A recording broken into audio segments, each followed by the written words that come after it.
Rahi. Kua tai mai nei kia whakawhiti ngā whakaaro kei te rohe o nai te wāhuriri, kei roto i te maru, the Hillary Institute. Thank you for this opportunity to be here. I understand that the role of reflection is really to be provocative, but in a nice way. So I thought that I would start with moving away from the soft notions that typically go with cultural fit, because it's all too tempting to see a nice marae photo and to talk about concepts such as kaitiakitanga, when I think that there are deeper and broader issues that the role of Ngāi represents in this context. So, relying on post-colonial theory, which is a bit like neo-Marxism but inject an indigenous bent, I'd like to draw some analogies between colonisation and climate change, because I think there are a number.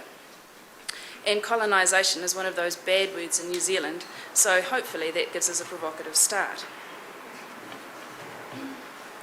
So the context that I see the relationship between colonisation and climate change, there's so many. We're talking about jointly consumptive phenomena that are potentially rapid outgrowths of the exploitation that's inspired by capitalism, that they're fundamentally connected to the nature, the status and the treatment of the land, that they're potentially equally zealous and devastating in their nature and effect, and that they seem to be brought by remote and invisible forces. And most importantly, they both have the inevitability of change and the uncertainty that that inevitability brings.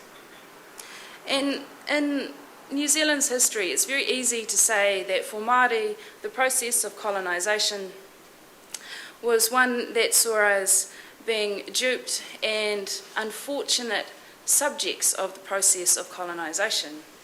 But the first challenge today is that's not how Ngāi sees our history.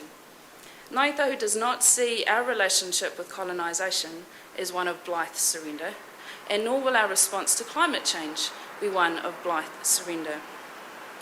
Throughout our history, we have displayed a fierce dynamism to adapt, to acquire, to change, to be entrepreneurial and innovative, and that is exactly how we will engage with climate change.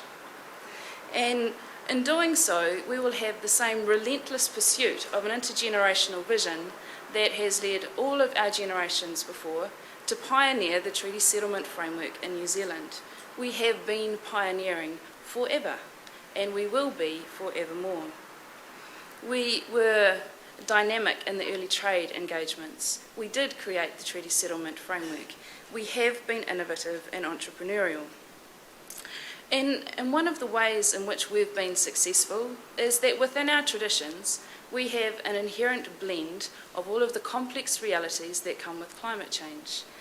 The commercialism, the environmentalism, the humanitarianism, our traditions provide a framework for reconciling what can be perceived as competing demands. And also what we'd inject into the definitions of colonisation and climate change is the role of human agency. And that's something that we would see in terms of the roles, the rights, the responsibilities, the role of the human agent to be transformative. And this quote that you see on the screen was included in an early petition in the late 19th century regarding the injustice that followed during the colonial period. And apparently I'm talking too slowly because it's already vanished off the screen. But the translation in English is, "We are the same as a shag perched upon a rock, an ocean rock. The tide encroaches, the stone disappears, and the bird must fly away." And what it speaks to is the consequence of the loss of land. Without the loss of land, with the loss of land, the people are equally lost. And shortly after that petition was made, New Zealand's history saw Māori as a dying race. And the role of the New Zealand state was to smooth our pillow as we rapidly disappeared. And it's really tempting to have that same approach of lament for a dying race as it is for lament of the dying planet that we currently occupy. But our history as Ngāi bears no patience for apathy at all. And the will that has brought us through those periods is a will that we want to direct to collaborative and collective responses to climate change. And in doing so, we represent a curious mix of juxtapositions.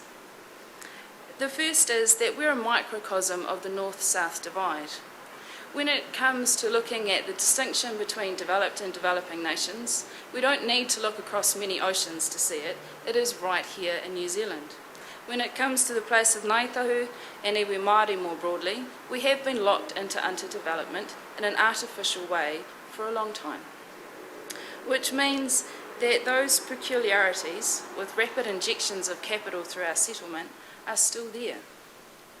But equally, as much as we represent the challenges of the North-South divide, we also represent the cutting edge of the identity of New Zealand. What is unavoidably New Zealand, what is part of our brand identity and enables us to occupy a niche position in whichever market we wish to operate in, is the presence of our Indigenous peoples. For Christchurch, that's the presence of Ngāi Tahu. And Ngāi Toa-Huriri, which is the centre of the earth for many. But in order to have our contributions to that brand identity, there needs to be that notion of authenticity and integrity. And the slide that has gone previously talked to toitu te marae o tāne, toitu te marae o Tangaroa, toitu te iwi, ka patu na uri o tāne, ka patu na uri o Tangaroa, ka mate te tangata, which is the very short translation is, if we do bad things to the earth, then bad things happen to people. And that is the cultural fit that we're much more comfortable with as New Zealanders.